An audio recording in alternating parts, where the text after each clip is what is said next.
When Home Alone was released in the early 90s, it was an instant Christmas classic. Most kids agreed that this was one of the greatest comedies of the decade. Looking back as an adult, some of the appeal has been lost due to its immature nature, but that definitely doesn't mean that you should skip over it. Home Alone starts just before Christmas with a young Kevin McAllister as his family prepares for a vacation to France for the holidays. For being a jerk and upsetting supper, he's sent into the attic for the night. By the next morning, the power goes out and the alarms won't go off.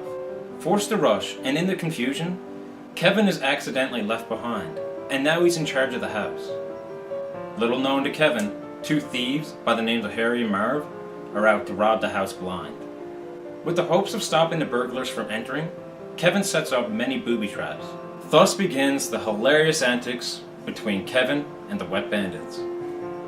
While Home Alone doesn't win any awards for originality, it's suitable for a family comedy and leads to an entertaining setup. However, one of the movie's major flaws is its balance. It starts off slow-paced, but then it speeds up for the second half. This kind of pulls you out of any immersion the story would otherwise offer. What's more, the character development for all but Kevin is pretty much non-existent.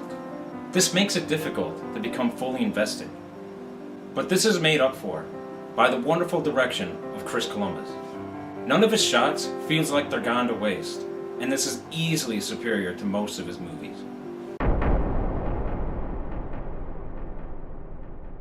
I have to be honest, the lineup for the cast doesn't seem to be overly impressive, besides Joe Pesci himself.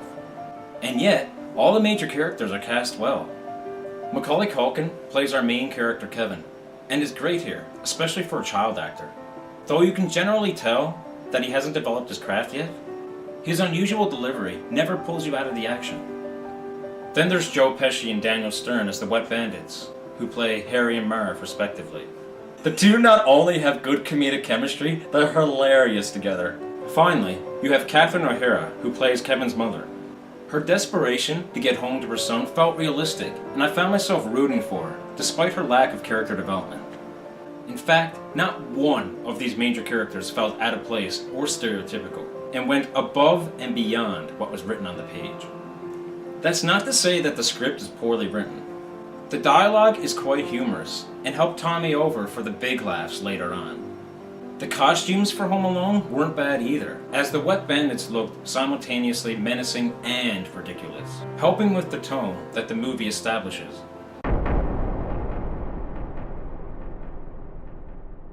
Home Alone is one of the best Blu-rays I've seen from the 80s or 90s.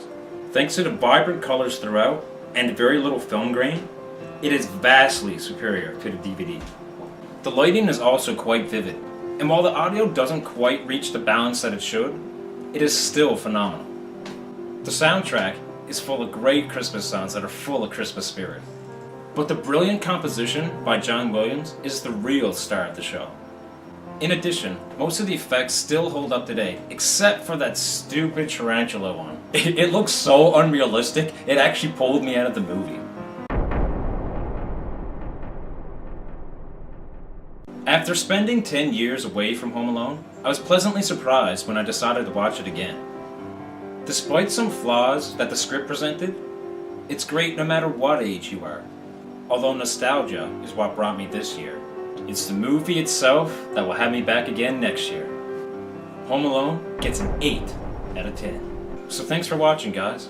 If you liked the video, be sure to hit that subscribe button up here. And don't forget to leave a comment below.